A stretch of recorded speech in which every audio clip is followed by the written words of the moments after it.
दोस्तों नमस्ते। कोरोना काल की कठिन परिस्थितियां, बीमारियों से बचने की जद्दोजहद और घरों में रहने की बेबसी।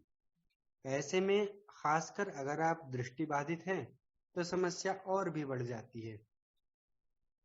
ऐसे में आपको इन समस्याओं से कैसे जूझना आना चाहिए और एक जज्बा इन सभी परिस्थितियों का सामना करने का कैसे पैदा हो, इस दिशा में the blind relief association Delhi की कोविड हेल्पलाइन टीम का एक छोटा सा प्रयास आपको सुंदर, स्वस्थ व मस्त बनाने का। मैं धीरज आपका स्वागत करता हूं। आज हमारे साथ हैं अंकुर धामा, जो हमें शारीरिक व्यायाम का महत्व और किस तरह के व्यायाम हमारे साथी लोग कर सकते हैं, किन बातों का ध्यान रखना चाहिए, कितनी देर तक करने चाहिए, किस तरह से करने चाहिए, इन सब बातों पर विचार करने के लिए। अंकुर धामा को कौन नहीं जानता। आप एक फेमस एथलीट हैं, अर्जुन अवॉर्डी हैं और विभिन्न अंतर्राष्ट्रीय प्रतियोगिताओं में हमारे देश का प्रतिनिधित्व कर चुके हैं। अंकुर जी नमस्ते, आपका स्वागत है। धन्यवाद। नमस्कार सभी साथियों को। तो अंकुर, आप तो खेलों में शिरकत करते रहे हैं। जितना मुझे आपके बारे में जानकारी है, आप 15 साल से भी ज्यादा समय से खेलों में शिरकत करते रहे हैं, तो आपका स्वास्थ्य निश्चित रूप से दुरुस्त होगा। तो हमारे ऐसे साथियों के लिए जो कि दृष्टिबाधित भी हैं और आज के समय में तो आम आदमी के लिए भी इधर से उधर जाना बहुत मुश्किल है, फिर दृष्टिबाधित साथियों के लिए तो समस्या और भी बढ़ जाती है। वो घरों में हैं और घरों में क्योंकि वो हैं तो शारीरिक मेहनत वो नहीं कर पा रहे हैं। ऐसे में वो अपने स्वास्थ्य को सुनिश्चित करने के लिए क्या करें?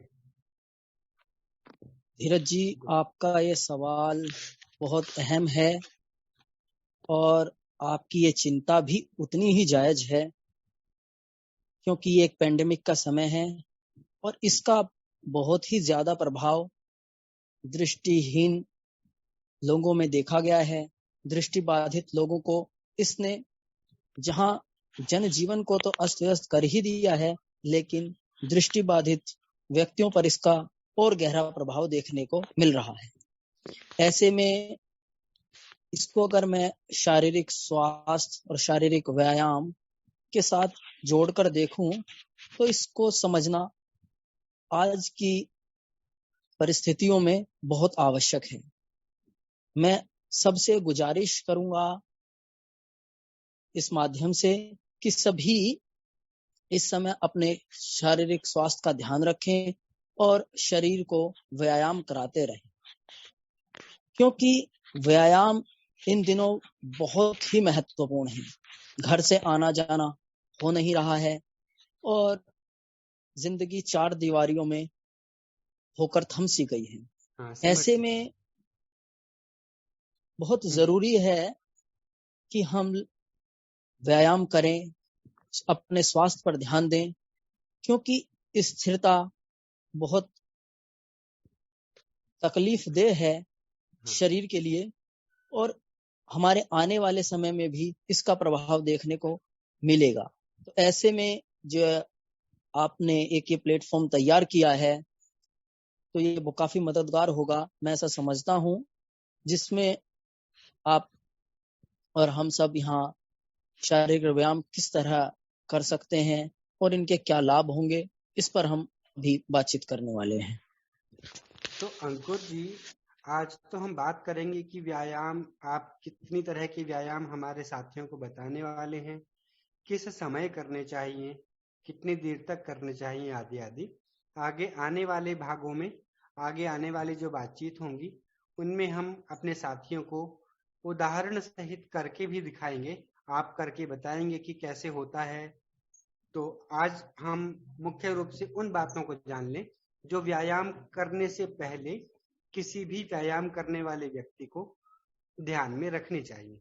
तो अंकुर जी, आप सबसे पहले हमें ये बताएं कि कितनी तरह की व्यायाम आप हमें बताने वाले हैं।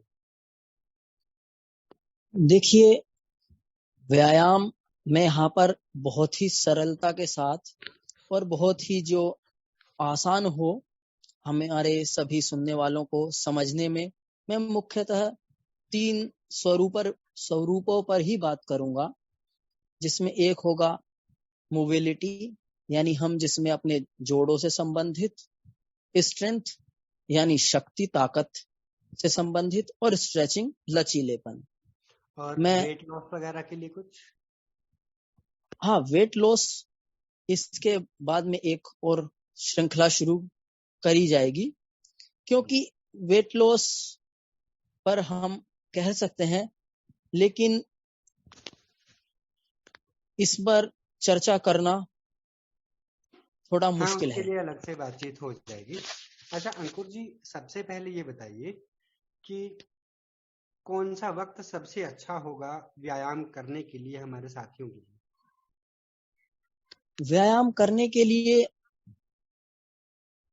आपका समय मुख्य तो सुबह सबसे अच्छा होता है, और साथ में इसको हम इवनिंग सेशन में भी कर सकते हैं।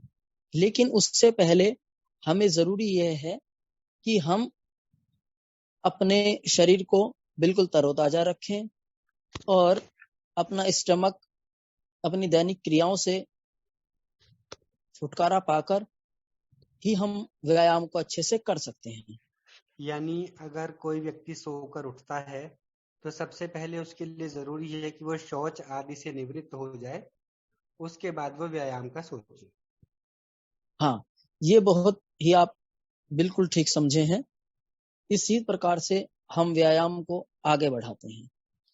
और जैसा आप पूछ रहे थे कि व्यायाम कब का समय का तो बता दिया गया है, किनको कितनी करना देर? चाहिए, कितने समय के लिए करना चाहिए।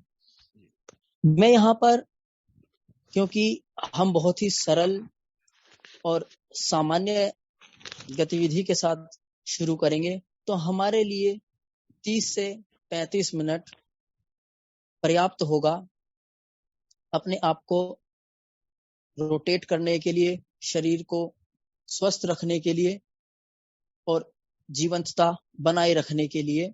अपनी मांसपेशियां और जितने भी हमारे ब्लड सेल्स हैं, इन सभी को उससे काफी लाभ पहुंचेगा।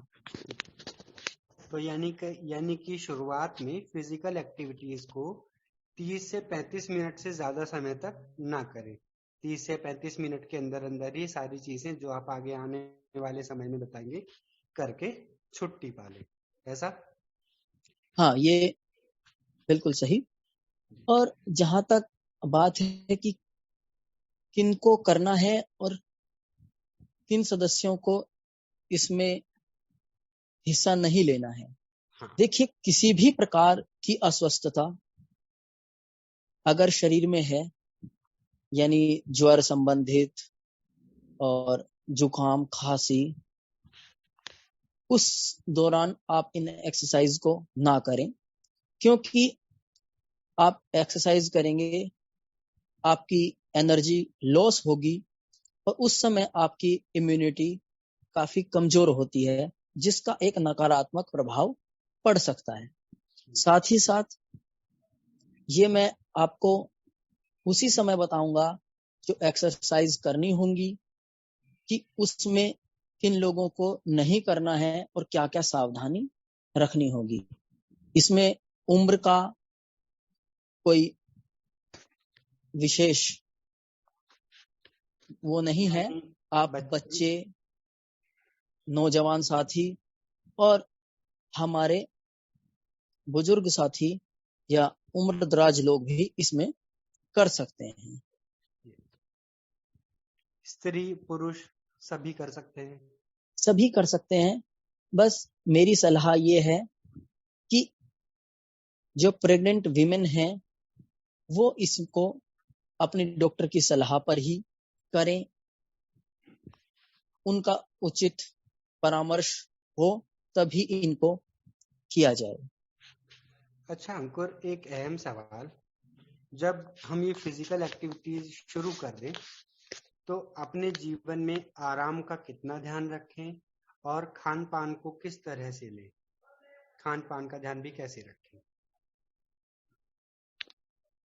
हाँ, खान पान का आपका सवाल बहुत अहम है। मैं इन दिनों में तो वैसे भी रिकमेंड करूंगा कि आप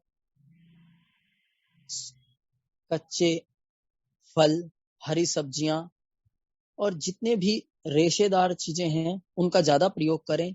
साथ ही साथ जो प्रोटीन युक्त भोजन है जिसमें अंडा, दूध, इन सब का सेवन करें और दालें। अपने कार्बोहाइड्रेट्स के लिए आप रोटी, चावल इत्यादि का भरपूर इस्तेमाल करें, क्योंकि ये हमारे लिए एक बहुत ही एनर्जी के सोर्स हैं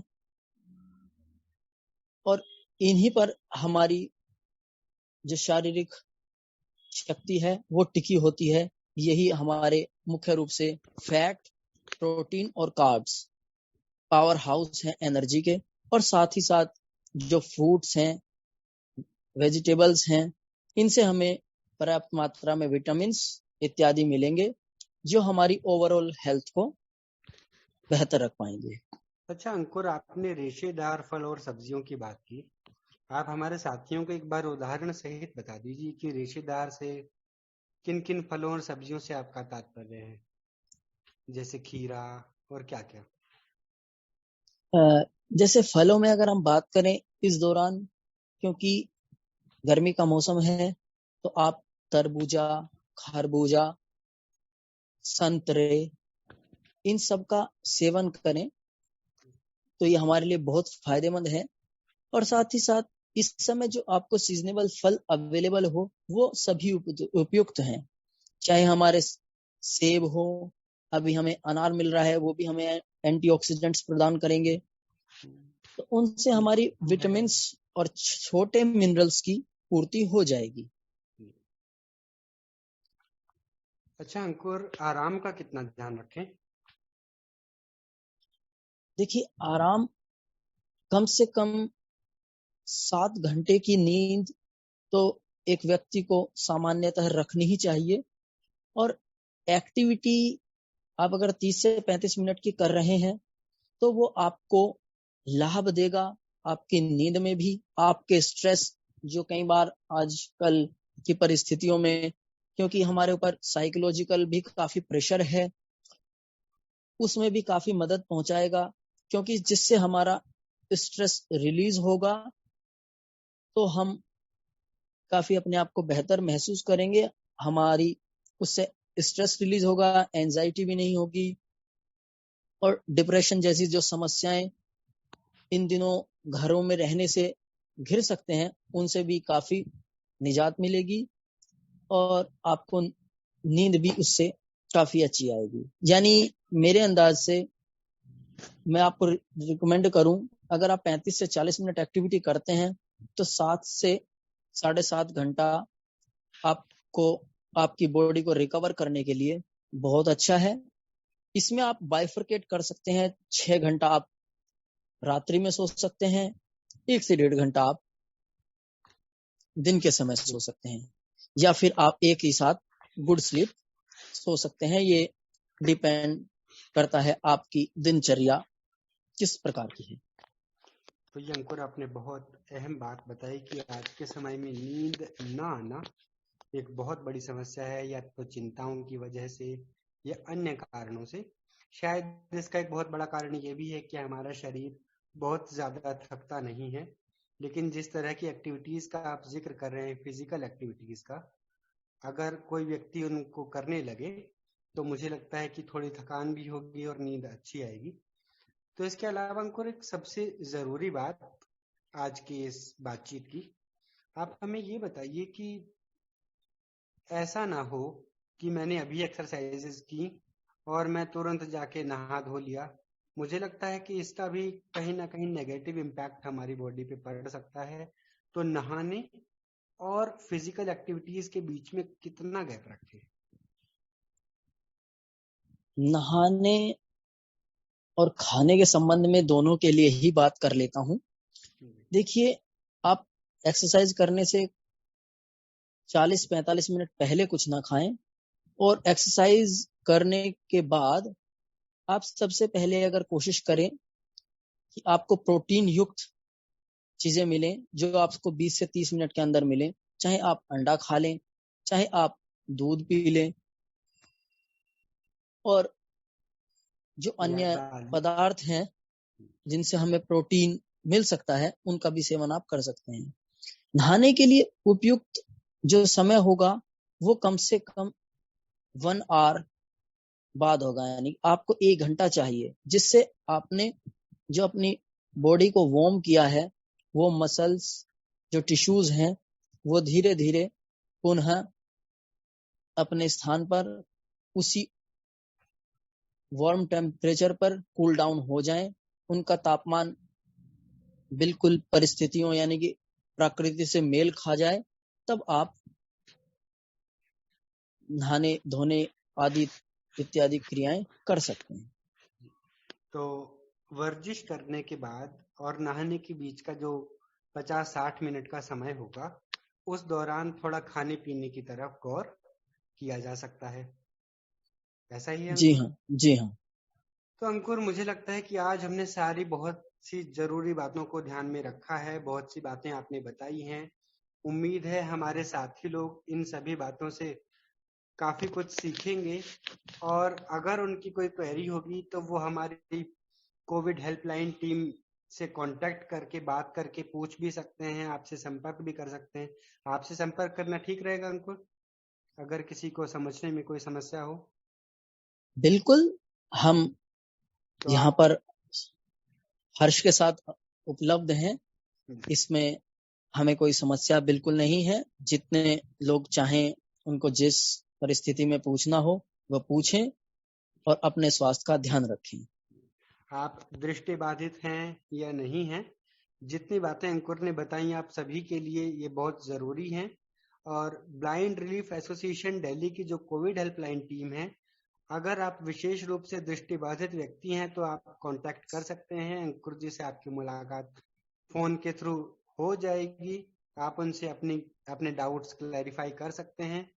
तो मुझे उम्मीद है कि ये बातचीत आपके लिए बहुत कारगर सिद्ध हुई होगी, और आगे भी हम आपके लिए इसी तरह की जानकारी से युक्त बातचीत लाते रहेंगे। आगे आने वाले समय में तो मुझे लगता है अंकुर आप उदाहरण सहित जो फिजिकल एक्टिविटीज हैं उनको समझाने वाले हैं। तो आज के लिए आपका बहुत बहुत शुक्रिया, और हमें टेक्निकल सपोर्ट देने के लिए श्री राजपाल सर जी का बहुत बहुत शुक्रिया। Thank you so much sir. और अंकुर, थैंक फिर यू। आज का अगर कोई और महत्वपूर्ण बात हो तो साथियों को बता दीजिए, नहीं तो फिर अपना आज यहाँ इसको समाप्त करते हैं। नहीं, अभी बिल्कुल उचित है, और अभी हम आने वाले जो एपिसोड होंगे, हमारे जो श्रृंखलाबद्ध तरीके से चीजें चलेंगी, उसमें हम और विस्तार के साथ चीजों को लाते रहेंगे, और लोगों की जो भी क्वेरीज होंगी उनको सुनेंगे और उनको प्रयास करेंगे तो कि आने दोस्तों, वाले समय में मैं हल हो। अंकुर से एक रिक्वेस्ट करूंगा कि अंकुर आप एक बार अपना नंबर भी रिपीट कर दें, जरा बता दें एक बार बोलकर। 9999351856। एक बार मैं हिंदी में बोलूंगा, 9999351856। जी, थैंक यू वेरी मच, धन्यवाद पूरी टीम का।